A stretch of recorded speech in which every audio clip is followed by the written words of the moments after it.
Abrisse a sua Bíblia comigo. Mateus capítulo 9. A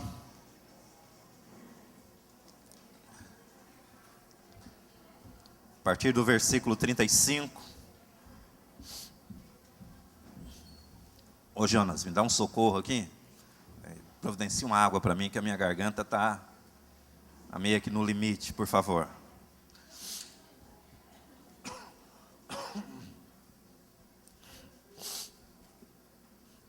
Mateus capítulo 9, versículo 35.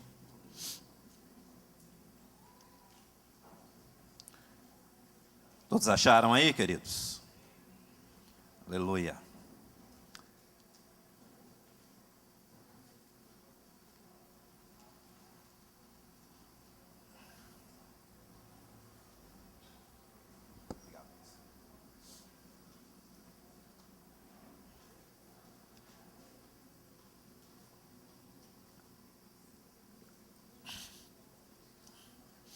Diz assim as Escrituras: E percorria Jesus algumas cidades, algumas aldeias, ensinando nas sinagogas, pregando o Evangelho. Vocês estão aí, irmãos? Como é que eu faço a leitura errada e ninguém reclama? Ninguém fala nada, todo mundo quietinho. Então prestem atenção aí, olha só, vocês têm que ser bereianos, irmãos, né?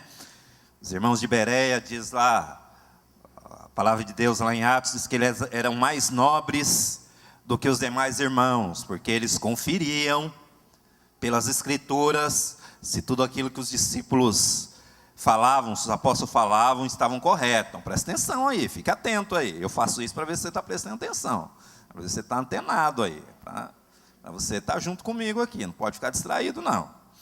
E percorria Jesus todas as cidades, todas as aldeias, ensinando nas sinagogas, pregando o Evangelho do reino, curando todas as enfermidades e doenças entre o povo. Vendo ele as multidões, tinha grande compaixão delas, porque andavam cansadas, abatidas, como ovelhas sem pastor. Então disse aos seus discípulos: a colheita é realmente grande, mas os trabalhadores são poucos. Rogai, pois, ao Senhor da colheita, que envie trabalhadores para a sua colheita. Espírito Santo, mais uma vez, nós estamos diante da tua palavra. E nós cremos, Senhor, que com certeza ela há de cumprir nesses dias o propósito para o qual ela tem sido enviada. De forma que nós sejamos mais uma vez renovados e desafiados pelo poder da tua palavra, que é viva, poderosa e eficaz, em nome do Senhor Jesus. Aleluia. Amém? Muito bem, meus irmãos, nós temos já alguns domingos falado sobre encontros transformadores, né? Encontros que tiveram pessoas com o Senhor Jesus e que tiveram suas vidas transformadas, né?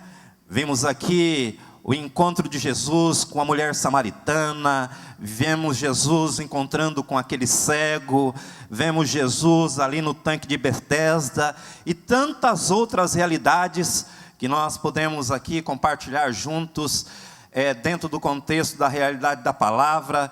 E algumas coisas são muito interessantes, irmãos. Se nós formos nos deter somente aqui dentro do contexto que nós acabamos de ler, aparentemente pode parecer muito repetitivo. Talvez você esteja pensando aí no seu coração, você que tem acompanhado esses dias, essas nossas ministrações, e talvez você possa pensar assim: poxa vida, vamos falar de novo dos encontros, das pessoas que chegaram diante de Jesus, feridas, machucadas, debilitadas, enfermas, doentes, e que foram curadas, pois é, você vai ouvir novamente, é verdade. Eu dizia pela manhã, em uma verdade, né, diz os estudiosos que para que você tenha um princípio formado realmente na sua vida e no seu coração, de forma que você pratique ele com integridade. Diz que você tem a necessidade de ouvir pelo menos 16 vezes, né? Eu, como não falei 16 vezes sobre esse texto ainda, vocês estão no lucro, fica tranquilo, né? Talvez tenha sido só umas 4 ou 5, mas a gente vai caminhar no sentido que a gente possa praticá-lo, né? Isso me traz sempre à memória também a declaração do apóstolo Paulo, quando ele escreve à igreja de Filipe, ali em Filipenses capítulo 3, que ele diz que ele não tinha problema algum, irmãos, de escrever repetidamente, às vezes os mesmos princípios, como reforço para a vida daquela igreja, porque ele entendia que aquilo ali era segurança para eles, de forma que eles pudessem absorver com integridade, e não somente observar com integridade aquela realidade daqueles valores e princípios, mas que pudessem praticá-los, né? Pudessem realmente colocar em prática, né? E como eu dizia, se nós observarmos, irmãos, os cenários, eles são muitas vezes os mais diversos, né? Mas sempre há uma realidade, irmãos. Pessoas se encontrando com o Senhor Jesus e tendo as suas vidas marcadas, transformadas, ganhando um novo sentido para as suas vidas, e não muda, irmãos, porque o Senhor não muda. Ainda hoje, cada um que tem a oportunidade de se aproximar, de ter um encontro pessoal com esse Jesus, com esse amigo, bem presente em todos os momentos da nossa vida, qualquer pessoa que tem essa oportunidade, ele está em todo o tempo pronto a socorrer, a atender, a amparar, a cuidar, a amar, e de momento algum, ele despede esses que assim se achegam a ele da mesma forma. Em momento algum, ele despede da mesma forma que eles chegaram. Ele tem sempre algo para poder deixar para o coração daquela vida, daquela pessoa, de forma que aquele encontro seja realmente significativo. E é assim conosco, meus amados, em todo tempo que você se põe a encontrar-se com o seu Deus, com o seu Senhor, Ele tem algo de especial para o seu coração. Ele tem algo para renovar na sua vida. Ele tem uma direção nova a te dar. Ele tem uma palavra de instrução para que você aplique na sua vida e ela torne a sua vida ainda mais significativa. Ele tem sempre um suporte, um socorro. Ele é o socorro bem presente na hora da angústia. Ele é a nossa alegria, Ele é nosso sustento, Ele é o nosso alimento. Então, uma vez que nós estamos com Ele, diante dEle, há sempre algo de especial para o nosso coração e para a nossa vida. E ainda hoje, meus irmãos, como nós vemos no relato das Escrituras, Ele continua a nos convidar, a mim e a você, para que da mesma forma nós possamos, como Ele ser relevante na vida das pessoas, nas vidas daqueles que estão próximos a nós, na vida daqueles com os quais a gente dia a dia se relaciona. E nós vivemos dentro de um contexto que muitas vezes nós podemos até questionar algumas realidades que muitas vezes as Escrituras nos oferecem, né? E uma delas é justamente esse contexto repetitivo, né? A gente vê todo o tempo Jesus colocando situações que parecem ser as mesmas histórias, e me vinha ao meu coração justamente essa pergunta para fazer para você nessa noite. Por que será que nos evangelhos a gente tem tantas repetições de pessoas machucadas, pessoas desenganadas, de pessoas arrebentadas, vidas destroçadas, mas também se encontrando com um Deus transformador, um Deus poderoso, que muda essas realidades, levando às experiências maravilhosas? Por que será que nós temos tantas repetições? Será que, porventura, não é justamente para isso? Para que esses valores sejam reforçados na nossa vida? De forma que a gente não ande tão desapercebidamente, ignorando que o Senhor pode mudar realidades que nós mesmos, muitas vezes, podemos até em determinado momento, imaginar que não possam ser transformadas. Independente dos contextos, imagine aí um contexto para a sua vida, meus amados, meus irmãos, de uma realidade que você possa pensar ou tentar imaginar que possa ser demasiadamente difícil para o Senhor. Conseguiu pensar em alguma coisa? Não dá para pensar, irmãos, porque para Ele não existe impossíveis. Porque para Ele tudo é possível, se nós assim pudermos crer. Nesses quadros que nós já passamos por tanto deles aqui, surge sempre uma pessoa que muitas vezes não tem atitudes tão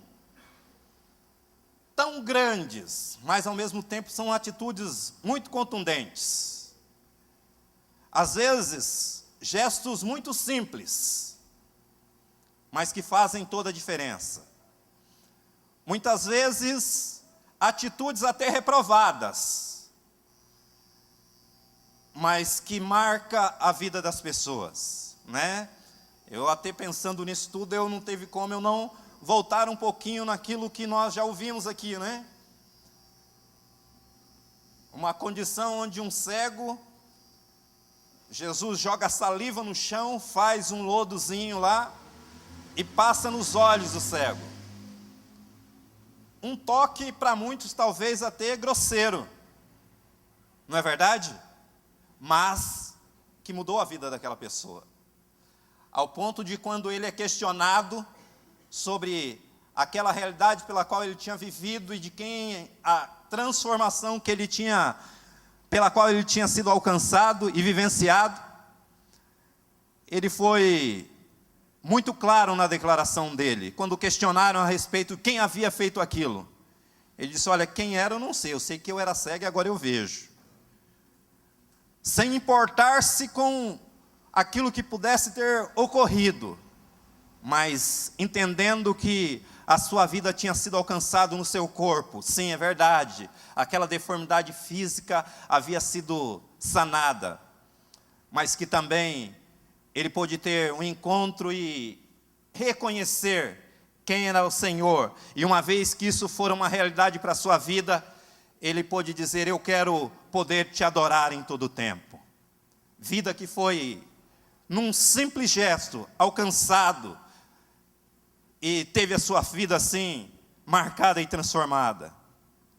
Palavras muitas vezes simples, palavras de aconchego, de misericórdia, como daquela mulher samaritana, sem julgamentos, mesmo ele conhecendo toda a sua realidade de vida, mesmo assim, foram recebidos, foram amados. Há uma canção, irmãos, que expressa muito bem isso, né? Sei que não é de sua época, não é do seu tempo, né? Mas que diz que o amor de Deus é maravilhoso, Ele nos olha como santos e nos recebe como somos. Situações diferentes, mas o amor, a graça, é a mesma de Deus para a nossa vida em todo o tempo. Toques de bondades, um abraço, um aconchego, atitudes simples, mas que marcam e mudam a vida daquelas pessoas. Gestos que ficaram registrados, como bem diz a Escritura, que ali em Romanos 15, 4, que diz que tudo quanto está escrito é para que nós possamos crer e ter esperança, porque Ele não muda, Ele é o Senhor, Ele é de eternidade a eternidade. Atitudes que vão além das questões espirituais, mas que vêm também para o natural, ao ponto de não despedir ninguém de mãos vazias, ninguém faminto, reconhecendo a realidade e a necessidade daquelas pessoas que estavam ali ouvindo os seus discursos muitas vezes. Jesus se preocupa com o ser humano como um todo, espírito, alma e corpo. E tudo isso, meus irmãos, não são meras fábulas, não são utopias, ilusões, mas relatos descritos, escritos de um Deus santo, todo-poderoso, um Deus verdadeiro, que nos amou verdadeiramente, que sofreu uma dor verdadeira, para que nós pudéssemos responder a qualquer questionamento que porventura pudesse surgir na nossa vida, principalmente nos momentos de crise pelos quais nós passamos, ou pelas crises que nós vivenciamos ao nosso derredor, e que talvez você já tenha ouvido de pessoas, ou até mesmo possa ter falado: onde está Deus neste momento? Onde está Deus nesta adversidade, né? Eu tenho um amigo, um irmão nosso muito querido, e ele é muito simples, irmão, mas ele é muito sábio, e às vezes ele é muito contundente, né? Algum tempo atrás ele falava de uma pessoa, né, com a qual ele estava compartilhando a respeito de Jesus e do amor de Deus, né? E aí a pessoa falou para ele assim: pois é, você fala tanto que Deus é amor, né? Então onde está o amor de Deus no meio de tanta tragédia, no meio de tanta guerra, no meio de tanta violência? E ele muito sutilmente, né, falou, pois é, ele está no mesmo lugar aonde ele estava quando ele deu o que ele tinha de melhor para poder ser o resgate da minha e da sua vida. Ele não mudou, irmãos. Ele verdadeiramente é um Deus verdadeiro, que se entregou em favor de nós, para que através disso, dessa vida abundante, nós pudéssemos a cada dia poder crescer nele. E não para ficar simplesmente olhando para esses relatos com saudosismo, com perplexidade, mas entendendo que ele não mudou. O mesmo Deus que era ontem, é hoje, e será de eternidade a eternidade. Não é simplesmente para nós olharmos para o passado, meus amados, mas para nós prosseguirmos em fé, e como bem relata a Escritura, podermos ser continuadores do ministério dele, ainda nesta terra. Um dia ele há de vir, mas enquanto ele não vem, é responsabilidade minha, sua, nossa, de podermos contribuir de forma que em fé o reino de Deus se dilate, se expanda, que vidas sejam alcançadas, vidas sejam transformadas, o evangelho seja vivido e o nome do Senhor seja glorificado. E dentro desse contexto, meus irmãos, algumas realidades nos levam a crer e buscar expressar o ide de Jesus de uma forma ainda mais contundente. Esse relato traz para o meu coração o entendimento de que o ide de Jesus, ele é muito mais simples do que a gente pode imaginar. Talvez quando a gente ouve lá a declaração de Mateus 28, quando ele diz lá: ide por todo mundo, pregai o evangelho e fazer discípulos, batizando em nome do Pai, do Filho e do Espírito Santo. Às vezes pode parecer que é um negócio assim, bem mais distante para a nossa realidade, né? A princípio parece que a gente precisa ser meio que um missionário lá na Síria, né? Não é verdade? Né? Ide por todo mundo. Pois é, mas o mundo começa em Jerusalém, em Samaria, em Itaquera, não é verdade? O mundo começa ao nosso derredor. E muitas vezes, meus irmãos, nós temos essa conotação como se fosse algo para quando nós estivermos em lugares remotos, para que nós pudéssemos pregar, anunciar o evangelho. E essa declaração aqui de Mateus 9:35, deixa para nós muito claro que o ide de Jesus, ele é muito mais simples, e está muito próximo de nós. Diz o relato aqui no versículo 35, que ele percorria as cidades, as aldeias. O que ele quer dizer com isso, irmãos? Por onde ele ia passando. O lugar que ele tinha oportunidade de estar, ali ele tinha a oportunidade de testemunhar. de atender às necessidades e às realidades das pessoas. Ele podia falar do evangelho do reino, ele podia curar todas as enfermidades. E todas as enfermidades são... Quantas enfermidades, irmãos? São todas, né? É interessante que muitas vezes, e isso é uma realidade no ministério de Jesus, a gente via muitas necessidades físicas ali. E é verdade. Talvez nos nossos dias, nesse contexto de igreja, nós não vejamos tanta realidade a nível de enfermidades físicas. Mas como ainda nessa semana nós estávamos em uma célula e o dirigente ali com muita graça de Deus pôde retratar uma realidade, meus irmãos. Que muitas vezes, quantos estão entre nós, coxos, cegos, aleijados, mudos, espiritualmente falando.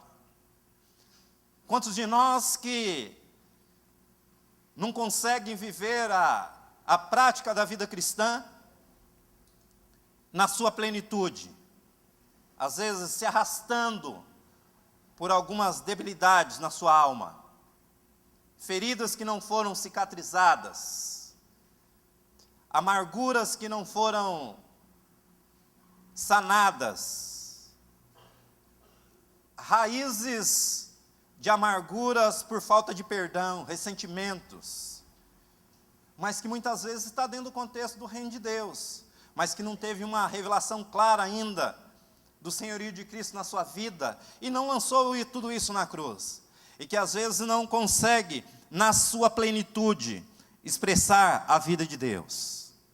Mas acima de tudo, há uma promessa de Deus, que a gente pode ver muito claro, dentro desse contexto das Escrituras. Independente se a enfermidade é no espírito, na alma ou no corpo, é que uma vez que tem um encontro com Jesus, todos são curados. Amém? Então, independente de qual for a sua enfermidade, que um dia você chegou diante do Senhor, ou seja, qual for a debilidade que porventura você tem convivido nesses dias, diante do Senhor, meu irmão, a cura, a saúde, a libertação, a provisão, porque Ele é o pastor.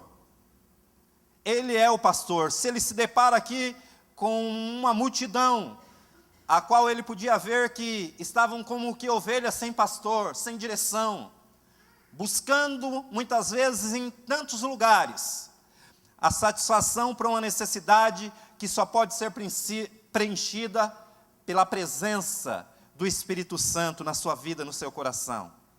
Mas uma vez que se depara com Ele, Ele é o Senhor, Ele é o pastor, Ele vai suprir cada uma dessas necessidades, quer seja no espírito, na alma, quer seja no corpo. E pensando dentro desse contexto aqui, irmãos, algumas realidades veio ao meu coração, no que diz respeito a, uma vez que nós somos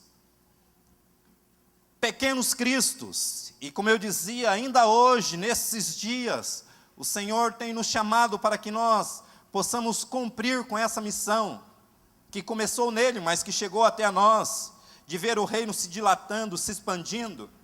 Dentro desse contexto aqui, desse encontro com o pastor, uma vez que encontremos com ele, temos a direção correta a qual devemos seguir, e não existe direção da parte de Deus maior do que ver o seu reino se dilatando, se expandindo. Algumas prioridades que a gente vê nesse texto aqui, que me chamam a atenção, irmãos. Primeira delas, a visão. Jesus via a multidão. Jesus, ele tinha o seu núcleo de discipulado ali, amém? Que eram os seus discípulos, né? Tinha os 12, tinha aqueles que, quando ele tinha alguma tarefa mais específica, saía junto com ele, os 3, tinha um que era muito mais chegado, né? A gente vê muito claro isso aqui, essas experiências, mas diz o relato aqui, que ele via a multidão. E muito mais que a multidão, por si só, ele via as realidades e as necessidades da multidão. Sabe que isso me chama a atenção, irmãos? Um cuidado que nós devemos ter. É muito bom viver o contexto da família de Deus, sim ou não? Pois é. Isso diz respeito ao nosso contexto, à nossa célula, os irmãos que nós amamos, que têm a mesma fé, né, o mesmo espírito, né, tem a mesma visão. Isso é maravilhoso. Agora, nós precisamos, meus amados, olhar como o Senhor. Olhar na perspectiva de Jesus. Por onde quer que nós andemos, onde quer que o Senhor nos tenha colocado, nós precisamos ter a visão que Jesus tinha. Uma visão que observava a realidade e as necessidades das pessoas e mudava a realidade das pessoas. Há um banner ali que é muito significativo aquela frase. Olha, você pode fazer a diferença na vida de alguém. Você crê que você pode fazer a diferença na vida de uma pessoa? Às vezes eu acho que a gente não tem a noção, irmãos, de que isso realmente é possível. E para que a gente tenha a visão que Jesus tinha, irmãos, eu lembrei de algumas coisas, destaquei aqui, pode ser que você até identifique outras, mas que eu chamei de inimigos da visão. Sabe o que é um inimigo da visão? É aquilo que nos atrapalha a enxergar como o Senhor enxerga. A ver as realidades e ser um instrumento de transformação para aquela realidade. No sentido de fazer a diferença na vida das pessoas. Um dos inimigos que eu destaquei aqui, irmãos, é a distração. Talvez você costuma andar meio distraído aí. Você é daqueles que andam com o celular na mão, assim, Outro dia eu vi uma reportagem, uma matéria num desses telejornais aí, da realidade das pessoas, que é muito comum hoje em dia. Você para na região central da cidade, assim, as pessoas às vezes, né, andam assim, irmãos. O termo que foi colocado era zumbis humanos, né, distraídos. Uma pessoa dessa, dificilmente, ela vai ter a oportunidade de olhar para uma pessoa e ver a aflição no rosto de uma pessoa. Não é verdade? Ela está distraída, o momento dela é aquilo ali. Ela não consegue enxergar outra coisa, né? Um outro inimigo da visão é a pressa, irmãos. Eu tenho um amigo nosso aqui que ele diz que não tem jeito, irmãos, que o único que tem 30 horas é o Unibanco, né? Nem tem mais Unibanco, né? Itaú agora, né? Mas nós só temos 24 horas, e como dizia alguém para mim de manhã, na realidade a gente precisa administrar o tempo. Mas às vezes a gente é tão apressado, parece que a gente não tem tempo para nada. A gente já sai de casa em cima da hora e chega e corre. E muitas vezes nós não vemos a inquietação daquela pessoa que talvez está sentada ao nosso lado no transporte público. Ou muitas vezes nós temos ainda a visão embaçada, irmãos. Eu brincava aqui, né? A idade vai chegando, eu estou precisando usar óculos, irmãos. É verdade. Eu já fui até no oftalmo, aí já a receita até já venceu, vou ter que fazer outra, né? Não administrei o tempo, né? Mas às vezes, irmãos, olha só, se a sua visão não está muito clara, você vai ler, você não faz a leitura correta, não é verdade? Se a visão está embaçada, né? Se ela está meio distorcida, está meio fora de foco, né? Não é verdade? Né? E se você lê de forma equivocada, você vai interpretar de forma equivocada. Se a gente não olhar com a visão correta, você vai muitas vezes se deparar com a realidade de uma pessoa compartilhando uma necessidade, você vai falar, não, isso não é nada, isso é dengo. Mas como nós vimos, irmãos, uma vez que as pessoas tinham encontro com Jesus, não havia julgamento. mas havia sim uma empatia no sentido de que ele pudesse transformar e mudar a realidade daquela pessoa. Então Jesus, ele via a multidão, e não somente a multidão, mas era sensível à realidade da multidão.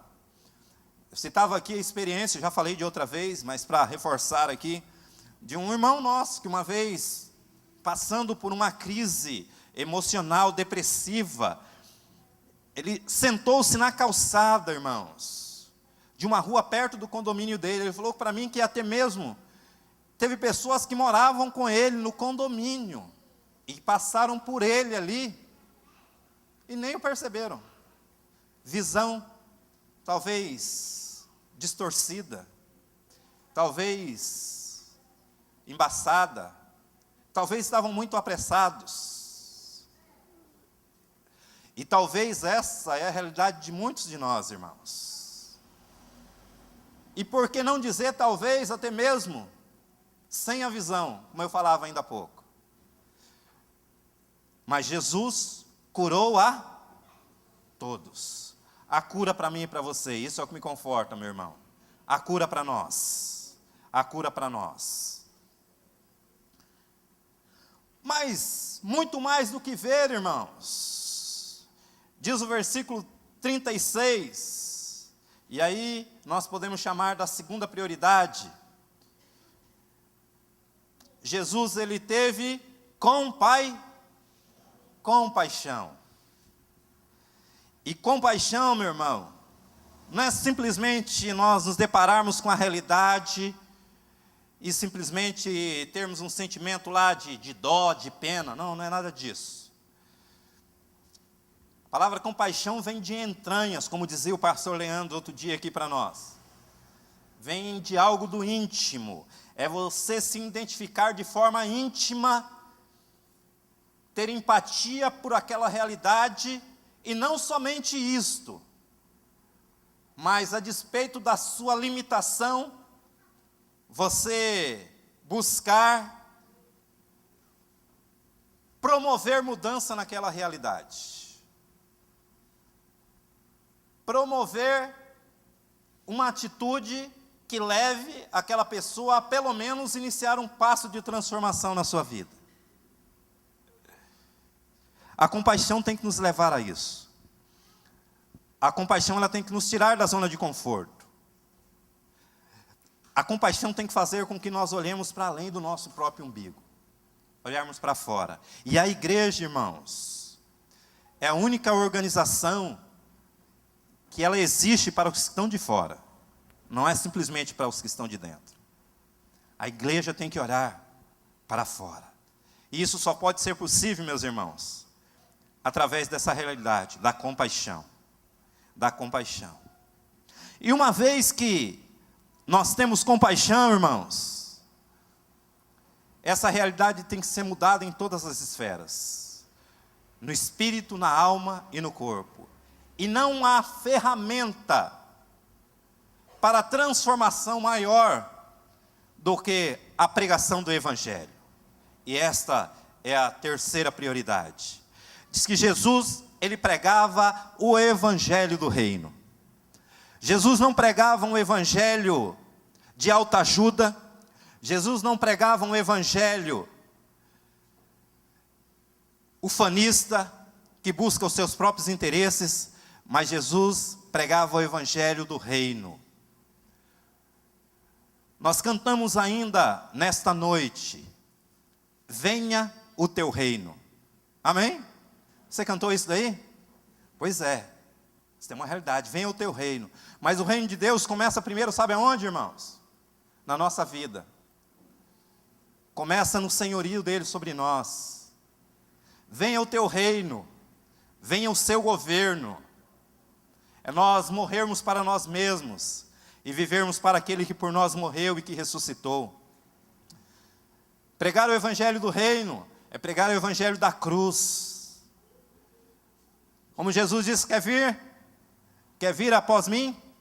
Quer me seguir? Toma cada dia a sua cruz, negue-se a si mesmo e siga-me. É morrer para o nosso eu, para o nosso ego, para as nossas vontades. Esse é o evangelho que nós devemos pregar. É o evangelho que trata com a maior necessidade do ser humano, que é a necessidade de perdão dos seus pecados. É o evangelho que confronta. Lembram-se lá daquele paralítico que foi levado até Jesus? A expectativa maior das pessoas era que ele tivesse as suas realidades físicas mudadas. Mas a primeira coisa que Jesus faz, dirigindo-se a eles, e vendo a atitude deles, irmãos, que eles tiveram atitude, aqueles 4 amigos. Jesus disse a eles, perdoados são os teus pecados. Essa é a maior necessidade do ser humano. E esse é o evangelho que nós devemos pregar. O evangelho que leva as pessoas a serem confrontadas com a sua realidade. E que possam entender que existe salvação, porque Jesus é a redenção. Esse é o evangelho que nós devemos pregar. É o evangelho que fala de boas novas, que há esperança, independente de, não importa o que aquela pessoa, ou que eu e que você possa ter vivido, as experiências que nós podemos ter tido, sem conhecer, sem ter esse encontro com o Senhor, mas que uma vez que assim nos deparemos com Ele, e que creio eu foi a realidade minha e sua, nós tivemos a nossa realidade mudada, e nós podemos ser continuadores, juntamente com o Senhor, desse projeto glorioso, de ver o reino se dilatando e se expandindo. E por último, como se podemos dizer assim, uma quarta prioridade, nessa realidade que o Senhor nos apresenta, de um não conformismo, de crer num evangelho transformador, de ser sensível, de ter uma visão ampla e clara das realidades e daquilo que Deus pode fazer. Algo que Jesus jamais ignorava e negligenciava, que era a oração. Ele diz no último versículo ali, rogai, pois, ao Senhor da seara, que mande trabalhadores para a sua seara. 2 coisas eu aprendo aqui nesta realidade, irmãos. Primeiro, sem o Senhor nós não podemos fazer nada. A oração fala de dependência. A oração mostra quem é que realiza. Eu ouvia há algum tempo atrás uma palavra do pastor Aloísio, e ele falava a respeito da graça, de tudo quanto Deus tem feito lá na comunidade que ele lidera, né? Quando uma vez ele foi questionado por alguns irmãos de um outro ministério, qual era o segredo dele, para que estivesse acontecendo aquelas coisas na comunidade. E ele falava, né? Ele usou um termo lá, né? Mas na realidade ele falava uma coisa, o segredo é que eu não sei, porque é Deus quem faz. E a oração, meus amados, é a alavanca que move o braço do Senhor. A palavra de Deus diz, lá em Esdras 8:23, nós oramos e jejuamos, e Deus moveu-se pelas nossas orações. Uma outra coisa que eu aprendo dentro desse contexto é que, além da graça e de Jesus, para nós realizarmos aquilo que nós precisamos fazer, no que diz respeito à expansão do reino de Deus, é que nós não fazemos nada sozinhos, irmãos. Não tem como. Por melhor que você seja, esteja certo de uma coisa, você não vai conseguir fazer nada sozinho.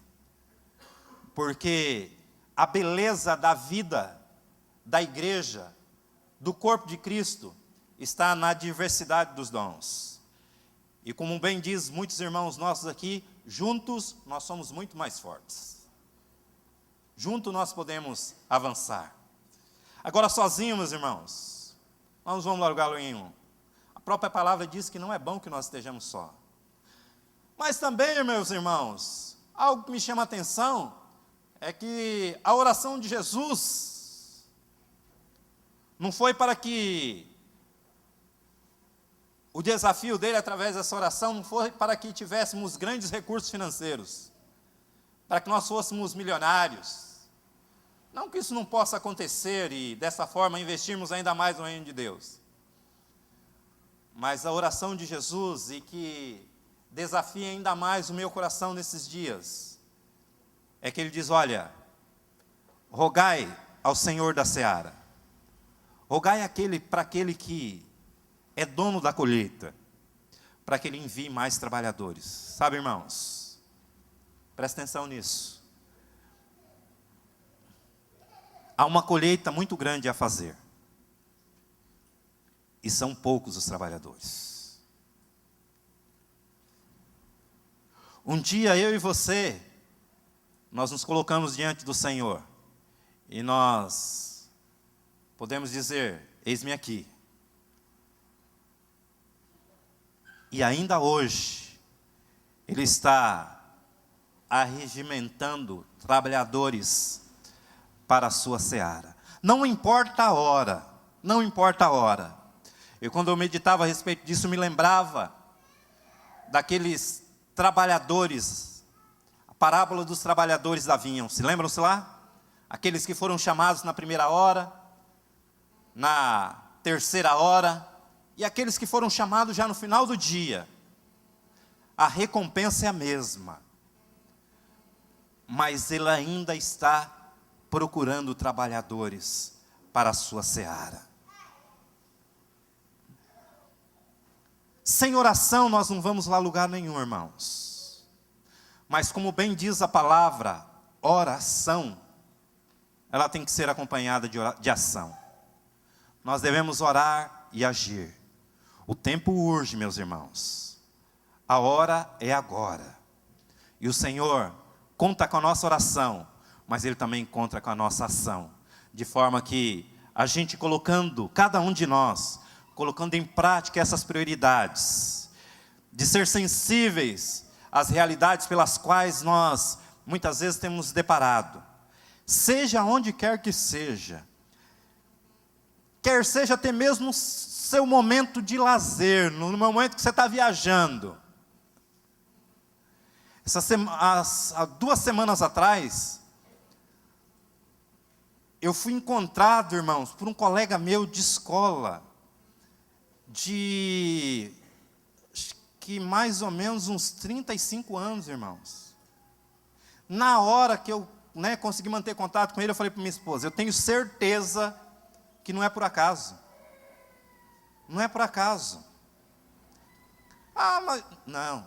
Deus está, meus irmãos, no controle de todas as coisas. Agora a gente precisa ter a sensibilidade e o discernimento e entender que nós podemos fazer a diferença na vida de alguém. Por onde andamos, sejamos sensíveis, que possamos ter compaixão, atentos à realidade das pessoas, que possamos falar desse evangelho, que é o poder de Deus para a salvação de todo aquele que nele crê. Que podemos orar e possamos agir para a glória do Senhor. Amém? A Lucy está por aí, não? Você me ajuda aqui, Marquinhos, se a Lucy não estiver aí? Muitas realidades nós vimos nesse texto aqui, irmãos. Aquele mesmo Jesus que percorria as aldeias e as cidades, Ele está entre nós nessa noite, porque nós estamos reunidos no seu nome. Nós não precisamos sentir um arrepio, nós devemos crer no que diz a palavra, porque diz a palavra de Deus que todas as vezes que nós estivéssemos reunidos no seu nome, Ele estaria no meio de nós. Amém? Você crê? Eu não sei qual situação você se encontra aqui, meu irmão.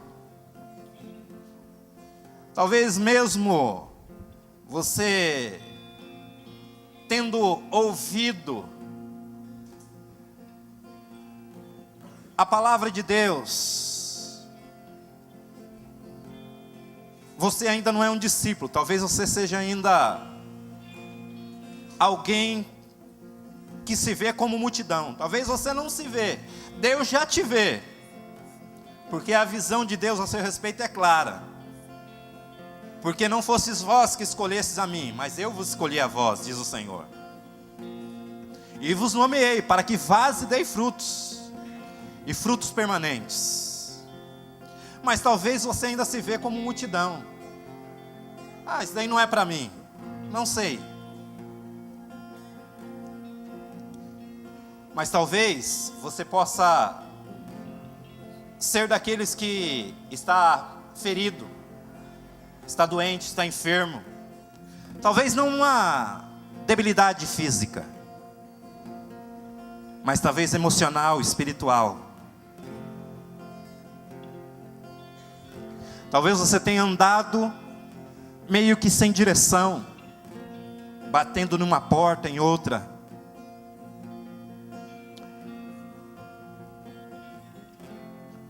O pastor jamais te desampara. Ele quer te dar direção nesta noite. Ele quer restaurar plenamente você, de forma que você possa se desenvolver plenamente, com todo vigor, para o chamado e para a missão. Deus não despreza, meus irmãos, aquilo que Ele já tem colocado nas suas mãos. Todos nós temos talentos. Esteja certo de uma coisa, meu irmão: Deus tem dado algo a você, para que, como uma semente, você possa semear onde quer que você esteja.